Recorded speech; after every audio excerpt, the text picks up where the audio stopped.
5 years ago, Thanos erased half of the universe. But the people of this planet brought everyone back with a snap of a finger. 2021년 Humanity once believed we were gods. 대한민국을 휩쓸 With what this planet now faces, they will believe again. 단 하나의 블록버스터 Thanos assemble. What's the plan? We fight. 이터널스 11월 3일 아이맥스 대개봉.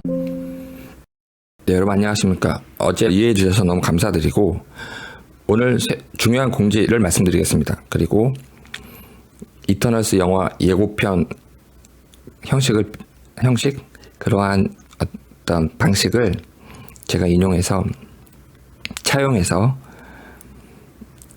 중요한 기쁜 소식, 즉 오늘 공지 하나랑 기쁜 소식 이렇게 전해드리겠습니다. 이터널스 이야기를 왜 했냐면 제가 마블 영화를 개인적으로 좋아하고 또한 중에 아들이 있는데 나름 최선을 다해요. 열심히 하는데 윤리 인성 교육을 마블 영화로 그동안 해왔고 좋은 효과를 보고 있다. 효과를 본다기보다는 마블 영화 잘 만들어졌다. 그래서 인성 윤리 교육에 좋고 그 호크아이랑 블랙 위도우가 서로 죽으려고 싸우는 거 있죠. 절벽에서 절벽 이야기가 또 나오는데 이런 것 등등을 통해서 자연스럽게 재미도 있고 그 다음에 공부도 되고 나름대로 토론도 하고 아들 학원 이렇게 막 돌리면 대화할 시간이 없거든요. 저도 몰랐는데 어릴 때는. 그래서 아예 어릴 때는 재밌게 놀았는데 학원 뺑뺑이 돌린다? 4개 돌리면 아무튼 대화를 못합니다. 영화를 이렇게 보면서 인성교육을 시키고 있다. 타노스가 무엇을 의미할까요, 여러분? 그래서 나름대로 철학적 해석도 하면서 오늘 중요한 공지는 상세 정보는 아직 비공개인데 정민 관련 모임이 있을 거예요. 곧 그 촬영을 하게 되었습니다. 제안을 받고 너무너무 소중한 모임이 될 것 같고 참석한다라고 답변을 드렸고 그냥 또 뭐 가슴 아프겠지만 일단 너무 다행이다 우리는. 그래서 이 부분을 공지드리고 오늘의 주제는 기쁜 소식이 뭐냐면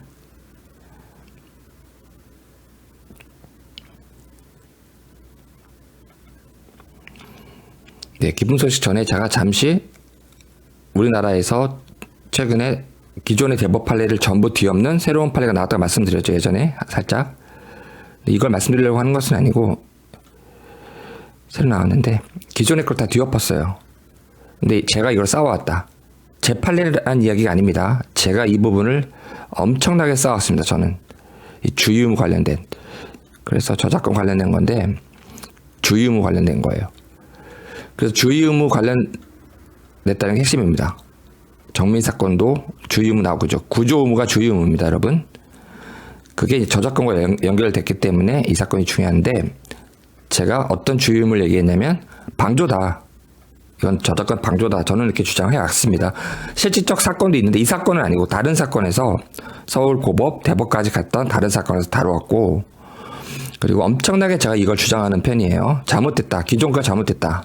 기존에 있었던 판례들이 다 잘못됐다. 근데 2021년 9월 달에 기존의 대법 판례들을 전부 다 뒤엎었습니다. 전부. 제 주장대로. 제 사건이라는 이야기가 아니에요. 저는 이렇게 주장해 왔는데 제 주장은 뭐였냐면 방조가 아니라고 그동안 해왔거든요. 근데 영립 판례를 보니까 방조예요. 비슷한 사안이 많습니다. 법 원리도 그렇고. 그래서 저는 방조라 주장한 겁니다. 방조라고 주장을 왜 안 해왔냐면 그동안 제가 말씀드릴 부분 이 부분이에요. 정책적으로 이렇게 쇼하는 거. 법을 정치로 보는 그런 세력이 굉장히 많습니다, 여러분. 그 엄청나게 많다라는 것만 꼭 기억해 두세요. 우리나라에 정치로 보는 자유재량으로 보는 그게 아닙니다. 법은. 그래서 지금 말씀드린 것처럼 이렇게 뒤집고 잘 하지 않지만 이렇게 하는 이유가 정치가 아니고 답이 있다라는 겁니다. 법은 답이 있다라는 거예요, 여러분. 판사가 재량을 하는 게 아니에요. 완전히 잘못 알고 있다. 우리나라 판사들이 정책이 있고 정치적인 게 있고 그런 요소나 측면이 있고 자유 재량이 있고 판단 여지가 있고 다 잘못 알고 있는 겁니다. 그래서 핵심은 뭐냐면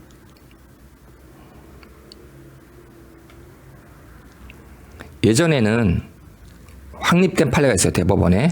침해 아니다. 방조. 저작권 침해 아니다. 침해하지 않는다. 공중송신권, 전송권만 나오죠. 여러분 저작권이라고 이해하시면 됩니다. 침해 게시물 링크 행위. 그러니까 방조 아니다라고 해왔어요. 확립된. 근데 그 이유가 중요하죠. 항상. 이유가 뭐였냐면 아까 말씀드린 정책, 자유재량 이렇게 쇼하는 겁니다. 자기네들이. 판사들이. 링크를 방조라고 쉽게 단정해서는 안 된다. 이렇게 봤어요. 왜냐면 링크가 중요하기 때문에 사회적으로. 썰 푸는 거.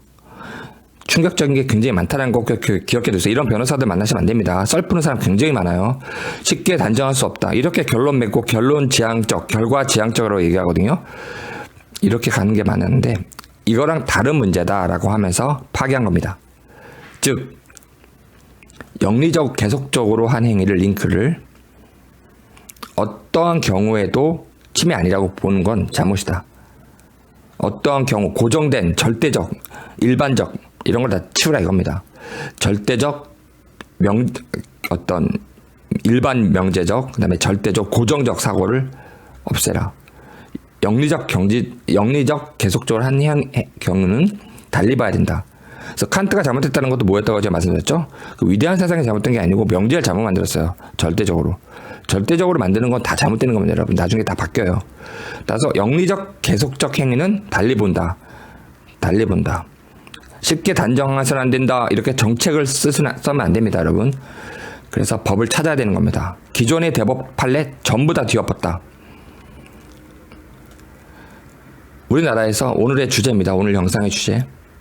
2020년부터 재정신청 전담부가 생겼어요. 고법에만. 지방은 안 생기고. 제가 수원 이상하다 말씀드렸죠, 여러분. 수원 진짜 황당했어요. 정말 충격, 눈물 났습니다. 근데 재정신청 인용도 꼴찌네요. 원래 인용 자체가 전국적으로 낮았지만 수원은 그 중에서 전국 꼴찌. 알고 보니까 다 이재명 손아귀에서 1조 갖고 다 장난치고. 수원 이상했다 제가 말씀드렸죠, 예전부터. 그래서 유명무실했을 정도로 의미가 없었는데 이제 실질화 시켰습니다. 실질화. 전담. 어디에? 고법에. 서울고법에만. 서울고법에. 그래서 그 실질적 사례 공소제기 결정을 합니다. 법원이. 검사가 하던 거를 이제 법원이. 재정신청의 경우에는 서울고법만. 이 관련된 정보도 제가 올린 적이 있으니까 참고해 주시고, 따라서 한 예를 보면 경찰관 아버지가 10대 딸이 임시 테스트를 하는 걸 보고 이상하다. 단순 문제가 아니라 범죄적인 게 있다. 측면이 있다. 알고 보니까 14세인데 20분간 짧은 시간 안에 소주를 먹었다. 이 상태에서 술 취한 상태에서 성행위라면 중간까지입니다. 근데 검찰은 왜 무혐의했느냐? 범죄 혐의를 인정하기 어렵다. 스킨십만 있었고 성관계는 없었다. 이렇게 남자가 이야기하는 걸 남자 말만 듣는 거예요. 그런데 전담부가 생겼죠. 그래서 공소 제기 결정을 내는 겁니다. 검찰이 잘못했다. 근데 어떻게 잘못했다고 보냐면 검사가 너무 터무니없어요. 3,000명 검사가 있는데 검사는 한 2,000명 정도 돼요. 근데 그 수사관까지 같이 식구들을 보면 많아지는데 판사가 3,000명 정도 되고 검사가 2,000명 정도 되는데 검사는 왜 이렇게 봤을까? 비군 말에 더 신빙성 있게 봤다. 이렇게 대충 그냥 짜집게 하고 썰 풀고 내가 볼 땐 얘가 더 신빙성 있어 이렇게 끝내는 게 너무너무 많습니다, 여러분. 제가 아까 말씀드린 대법 판례 2021년 9월달 판례를 말씀드린 이유가 그겁니다. 저작권 이야기를 이렇게 썰 푸는 게 법조계에 만연해요. 내가 볼 때 신빙성이 있으므로 이런 개쇼. 그럼 어떻게 봐야 되느냐? 너무 상식적인 거잖아요, 여러분. 상식적인 건 뭐냐면 14살이었어요. 14살. 20분 만에 소주를 먹었다. 그럼 만취든 뭐든 취한 상태로 보는 겁니다. 여기선 14살과 20분. 상식적으로. 근데 검사는 남성 말을 들은 거죠. 그 15살 남자 말. 근데 15살 남자 말을 들은 것도 있지만 제가 볼 때 개인적으로 검사는 이 15세도 처벌을 하기가 좀 모아서 얘 인생을 망치기 모해서 이렇게 가는 거예요. 한 피해자를 죽이고 얘도 살아야지 이렇게 거기에 이제 로펌 애들이 선임돼서 이 검사가 이렇게 판단 많이 합니다, 여러분. 지가 판단해요, 지가. 인생을. 얘 15세 남자도 인생을 살아야지. 어릴 때 죄송합니다. 어릴 때 준강간 정가나면 어떡할 거야? 개쇼 피해자를 안 보고 이런 게 더 많습니다. 이 로펌 애들이 와가지고 로펌과 정관도 쓰고 얘들과 이 검사가 쇼하는 거예요, 여러분. 어떻게 판단했어야 된다? 이승혜 변호사 이렇게 하는 것처럼 상신 겁니다. 이거는 14살이고 20분 동안 이렇게 이것이 실질적으로 최초의 전담 생기고 최초의 공소제기 결정. 사건 발생 1년 6개월 흐른 뒤에 아버님이 이걸 다 아신 겁니다. 서울 고법으로 간다. 이 사건은 수원도 아니고 지방도 아니고 서울 관할입니다. 또 제정신청이기 때문에 고법입니다. 서울 고법. 저 전담이 생겼죠, 이번에. 처음으로 2020년이죠. 작년에 전담이 생겼기 때문에 아버님은 이것을 지금 타깃으로 해서 가시는 겁니다. 검사가 뭐 해도 쉬해도 우린 서울 고법이 있다. 서울 고법 만세 정의파. 그래서 희망이 있다. 기쁜 뉴스다. 이런 식으로 반드시 검사가 이미 이전에 공소제기할 거고 안 되면 서울 고등검찰청에 할 거고 안 되면 서울 고등법원에 할 것이다. 전담부가 반드시 일로 갈 수밖에 없습니다. 이 관할 정밀사건 관할입니다. 네, 여러분 감사합니다.